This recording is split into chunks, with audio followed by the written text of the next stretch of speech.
Climbing also helped me realize being different is not bad. It's just something new to appreciate. My name is Lightner, and equity is my climb.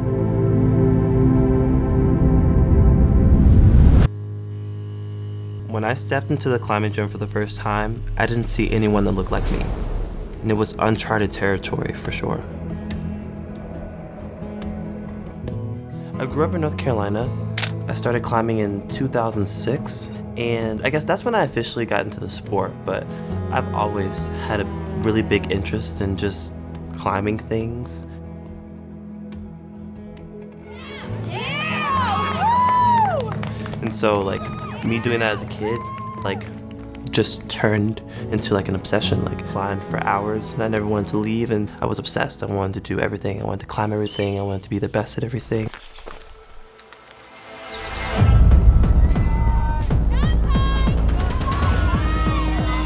When I look back on my journey, I'm really proud of a lot of the accomplishments that I've made. Being the first American in 25 years to win a world championships was huge for me. Winning the medals, being the different champions, I think that all those are things that I'm really proud of. But I would be disingenuous if I didn't mention it was really difficult in the beginning as an African American climber to break into the community and succeed at the level that I had.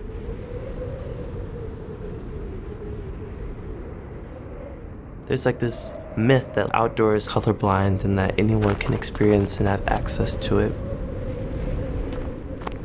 And that's just not true. In a lot of my childhood, my mother protected me from a lot of things that were going on. The intense anxiety, the scaredness, the fact that she would map out and plan where we would stop at gas stations and where we would stay. And for the longest time, I couldn't even comprehend or understand what was going on and what I should be afraid of. Right now, I'm on the equator line in Ecuador, right here. Until some of these things started happening to me in spaces that my mother couldn't protect me from. When I was 12 years old, and we stopped at a gas station, and the person who owned the gas station searched me and told me that I looked like I steal because I had to use the bathroom. Or when I went to grocery stores at the Red, and people would just yell racist slurs at me, calling me the N-word or different things.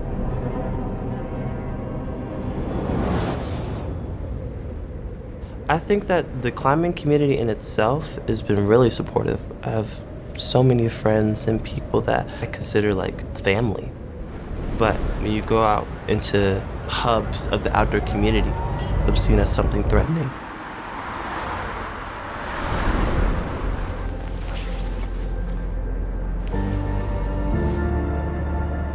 I think if I had to pinpoint a moment where I felt that equity was a really big point in my journey was probably during 2020 in the Black Lives Matter movement.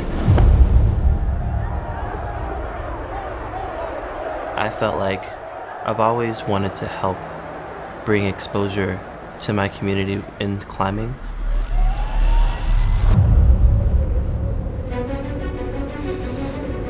All of that time period is when I started climbing for change.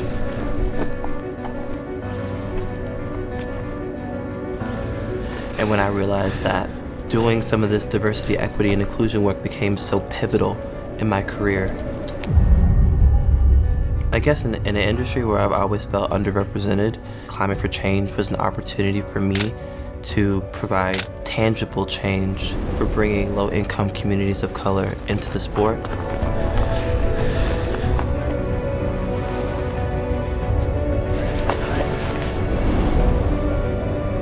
That's a lot. That's a lot of work. And it's not gonna happen overnight, and it probably won't happen in my lifetime. I hope that if we inch towards something greater, every step that we take is worth something and is aimed towards achieving that goal.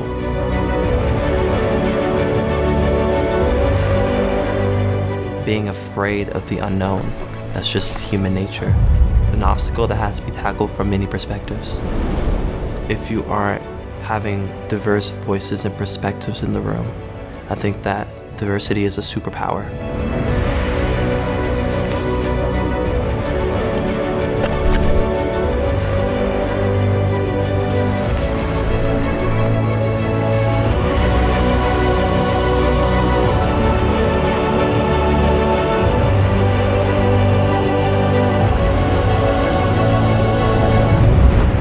Fighting for racial equity in the climate community means that I don't become an anomaly, but I become the standard.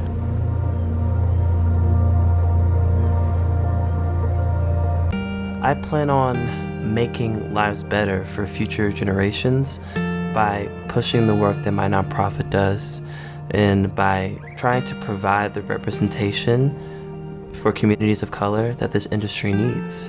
I hope that the more visible that people like me are in the industry, that it opens the door for more people of color to come into our industry and make it better.